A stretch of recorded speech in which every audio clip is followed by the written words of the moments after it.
Assalamualaikum warahmatullahi wabarakatuh. Perkenalkan, nama saya Rika Rozwa Milani dengan NIM 2025 011 027. Hari ini saya akan memaparkan jawaban saya di pertemuan ke-6 pengantar ekonomi. Oke, yang pertama itu tentang pasar persaingan monopolistik. Yang A itu ciri pasar persaingan monopolistik pada perusahaan X. Ciri pasar persaingan monopolistik tercermin dari strategi perusahaan X yang melakukan diferensiasi produk. Walaupun sama-sama menjual burger, perusahaan X membedakan produknya melalui variasi menu, topping, jenis daging, bumbu, paket hemat, serta kualitas rasa hasil R&D. Nah, perusahaan X juga memiliki kekuatan terbatas dalam menentukan harga karena keunikan produknya.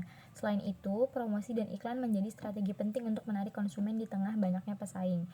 Nah, yang B itu peran diferensiasi produk. Diferensiasi produk membantu perusahaan X mempertahankan pangsa pasar dengan menciptakan nilai unik yang membedakan produknya dari pesaing. Keunikan menu, bundling produk, dan promo tertentu meningkatkan daya tarik dan juga loyalitas konsumen. Jika harga sesuai dengan kualitas, konsumen bersedia untuk membayar lebih mahal. Yang C itu ada kekuatan penentuan harga. Perusahaan X memiliki kekuatan menentukan harga secara terbatas karena produknya terdiferensiasi. Konsumen tidak melihat semua burger sebagai produk yang sama. Harga juga dipengaruhi oleh kualitas bahan baku dan juga manfaat yang diberikan, sesuai juga dengan teori mikroekonomi. Yang kedua itu tentang pasar oligopoli. Karakteristik oligopoli di industri telekomunikasi. Pasar telekomunikasi Indonesia mencerminkan oligopoli karena jumlah perusahaannya juga sedikit, produk relatif homogen namun terdiferensiasi layanan, serta adanya saling ketergantungan antar perusahaan. Kerjasama dalam pembagian frekuensi dan infrastruktur membuat harga relatif stabil, meskipun persaingan harga tetap bisa juga terjadi. Nah, yang B itu dampak kerjasama atau kolusi terhadap konsumen. Kolusi dapat berdampak negatif bagi konsumen, seperti harga lebih tinggi, pembatasan layanan, penurunan kualitas dan juga inovasi, serta ketidakadilan bagi konsumen tertentu. Contohnya, dominasi Telkomsel dan juga Indosat menimbulkan kekhawatiran persaingan tidak sehat yang dapat merugikan konsumen jika tidak diawasi. Yang C itu pentingnya barrier to entry. Barrier to entry penting untuk mempertahankan posisi perusahaan oligopoli karena menghambat masuknya pesaing baru. Hambatan seperti modal, teknologi, skala ekonomi, dan regulasi membuat perusahaan besar seperti Telkomsel dan Indosat tetap dominan. Yang ketiga itu ada perbandingan teori.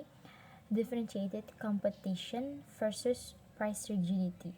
Dalam pasar persaingan monopolistik, differentiated competition terjadi ketika perusahaan menciptakan keunikan produk untuk menarik konsumen seperti FX1, CGV, dan IMAX yang memberikan layanan dan pengalaman menonton. Sebaliknya, price rigidity di pasar oligopoli menunjukkan harga yang cenderung stabil karena perusahaan saling bergantung. Contohnya industri BBM, di mana perusahaan besar enggan untuk mengubah harga untuk menghindari perang harga atau kinked demand curve.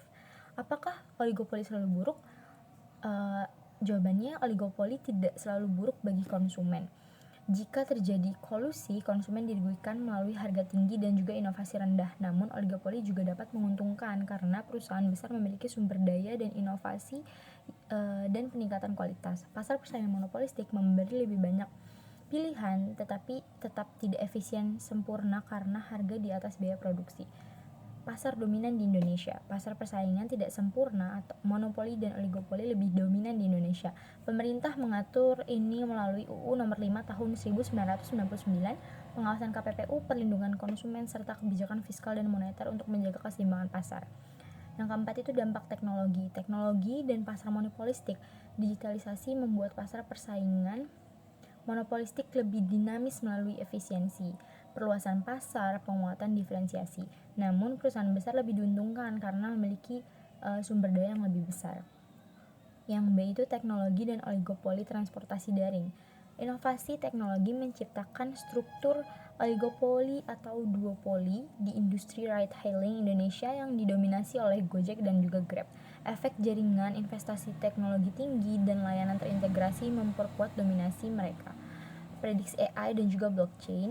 AI cenderung memperkuat oligopoli karena membutuhkan modal besar, sementara blockchain berpotensi untuk mengurangi dominasi pasar dengan sistem yang lebih transparan dan juga terdesentralisasi.